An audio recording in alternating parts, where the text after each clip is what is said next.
It's an amazing story, and I know while you had, I was reading somewhere that there were early stage detractors. I know a lot of other founders would want to ask you, but how did you do it? How did you get those 100 customers in 100 days?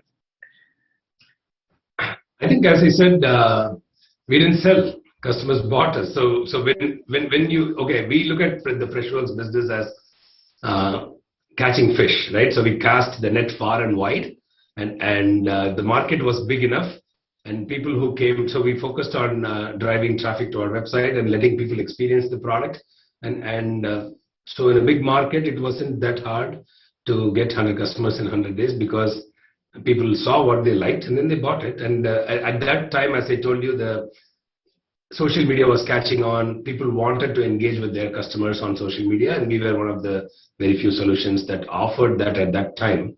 So people who were looking to listen to their customers on Twitter and Facebook, they saw Freshdesk as a good way to do that. You had that USP. You've also been known, Girish, to have created a phenomenal culture.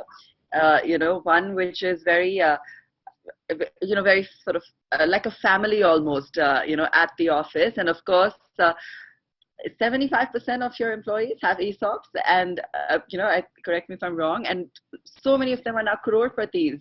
So tell us about this. I mean, tell me the exact numbers as well. We've all been talking about it, since the listing. And is this something that is inbuilt into the company DNA? Does everyone who join, receive ESOPs? How did you sort of implement this culture at Freshworks? See, the word that we use to describe our culture is Kudumba.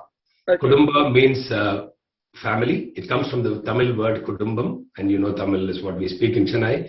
And we look at employees as being part of our family, and I'm not just saying it as a cliche. We are an employee-first company, and I personally believe that when we build a startup, I cannot build it alone. We are all doing this together. So, and every employee of Freshworks, not just the ones who are here today, including all the employees who have worked with us maybe in 2011 and 12 and 13 and spent several years of their life contributing to Freshworks, I think they've all played a part, and it's only fair that they all share the rewards.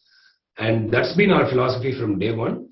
So I saw the stat from our HR department that 76% of our employees own shares, and I always thought it was more, and then I realized it is 76% because we've been hiring so many people in the last 6 months, and we usually wait now for people to complete a year or so before we can give them stock. So that is the reason that number actually went down. It used to be 90%, and I'm super happy. And for India, many employees do not realize the value of ESOPs, and today they all understand what it means.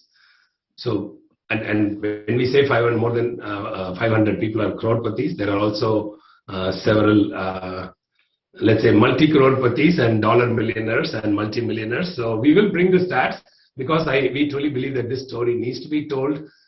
Employee wealth creation is an important aspect, and I hope we can inspire more founders and entrepreneurs to do this for their employees, and I think we'll come with more data. So we've just come back from New York. I'm in home today, and but I will definitely ask our team to share more stories, and it's also not just numbers.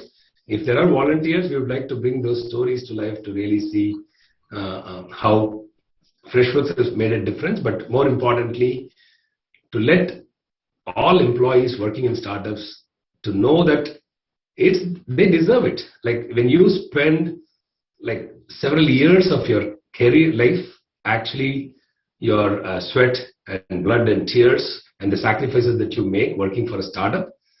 So this is the true reward to the families who have made all those sacrifices. We have to create meaningful wealth for employees. I truly believe in that, and I think those stories must be told.